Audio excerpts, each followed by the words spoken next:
I'm Autumn Belcher, and I'm going to do my book talk on The Lord of the Flies by William Golding. It was published by the Penguin Group in New York, New York in 1954, I do believe. Yes, 54. So, this book to me is about survival. It's about having hope to survive. It is about having that fear that you have because you don't know if you're going to survive or not. You want that hope that someone is going to come and help you, someone is going to come and rescue you. And it also, to me, is about responsibility. And it plays a big role in responsibility, or responsibility plays a big role in this book, because these boys, I don't think they've had to go through anything like this. I mean, I wouldn't know what to do if I was stuck on an island for the amount of time that they were, all alone, no adults, no food, no water, nothing. Like, I have to go get that. Like, that's a big responsibility to 12 and 6-year-olds, you know? And having that fear inside of you that you don't think that you can get the food, the water, the sleep that you need to survive, that's a big responsibility that you have to take. But the book is about a bunch of schoolboys who get lost on this island. It starts out with two boys named Ralph and Piggy. They start to converse about a plane crash that was shot down by this ocean, and they start to look around. They find a pink conch shell, who Piggy forcefully tells Ralph to blow it. He's like, Ralph, blow this. And Ralph's like, okay, I'll just blow it. There's nothing else to do. Might as well. So he blows it, and then out come a bunch of schoolboys. Like I said, the oldest are around 12, the youngest are around 6. They are led, however, by this boy named Jack. So eventually they all get to know each other. Then Ralph's like, okay, we need a leader. So they vote, and the two leaders that come into play, Jack and then of course Ralph, two very different mindsets. Ralph is a more conservative type, Jack is a more hands-on, like, controlling type. But the one who wins is Ralph. He wins the votes from the schoolboys, but he sees how devastated Jack is, so he gives Jack the responsibility of being the leader of the hunters. And then that goes on, and then Ralph tells Jack and this other boy named Simon to go look around. So they start looking around, and then eventually they find that no other civilization except for them are on this island, and they know that they can't get off. But they don't worry about it. They don't seem to panic. They don't seem, scared at the moment. And Piggy's kind of worried about that. He's upset that they're not worried about the thought of them being the only ones on here.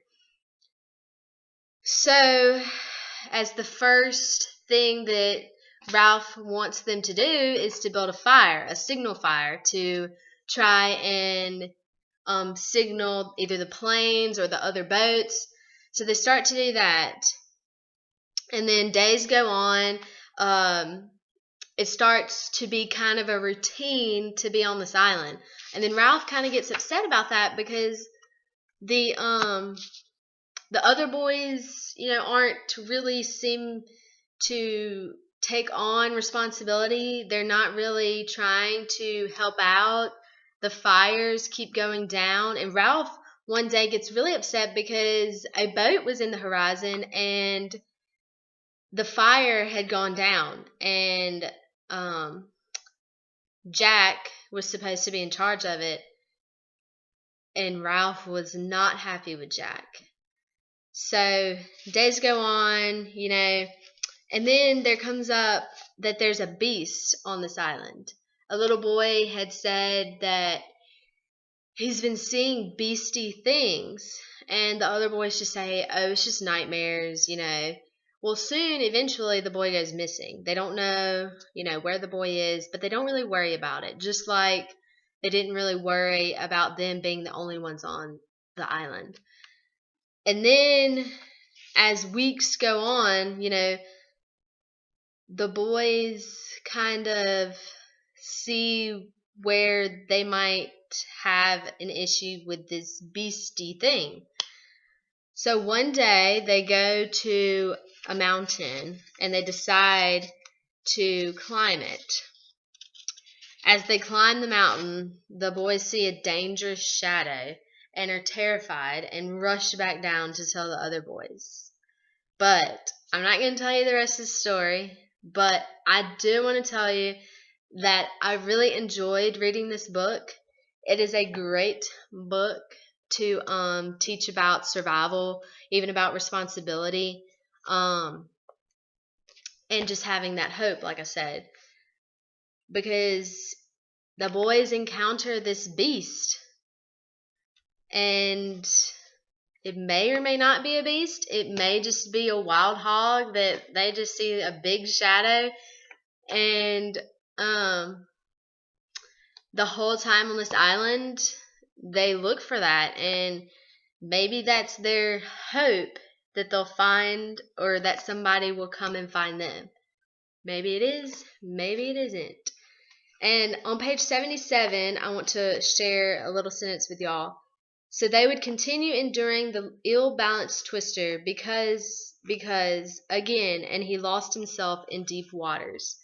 And I just wanted to read that because, to me, that's kind of what all the boys are going through. But they don't really want to say it, You know that they're scared, but, boys, they don't want to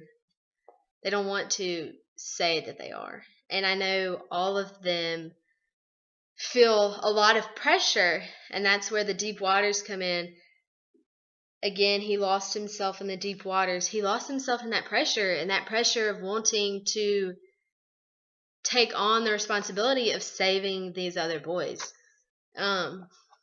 And then another at the very end of the book to keep y'all questioning how it ends. He turned away to give them time to pull themselves together, and waited, allowing his eyes to rest on the trim cruiser in the distance. That may or may not be their saving grace. It may not be. But this book is about survival and responsibility and fear. And the boys were in fear, I do believe. Whether they said it or not, I do believe they would fear the unknown, because I know I would. They learned how to survive. I don't know if they learned responsibility, but I do think that they needed responsibility. Like Ralph was upset that the boys didn't keep the fire going when they could have been saved sooner. They needed the responsibility to keep that hope, I do believe. But thank you.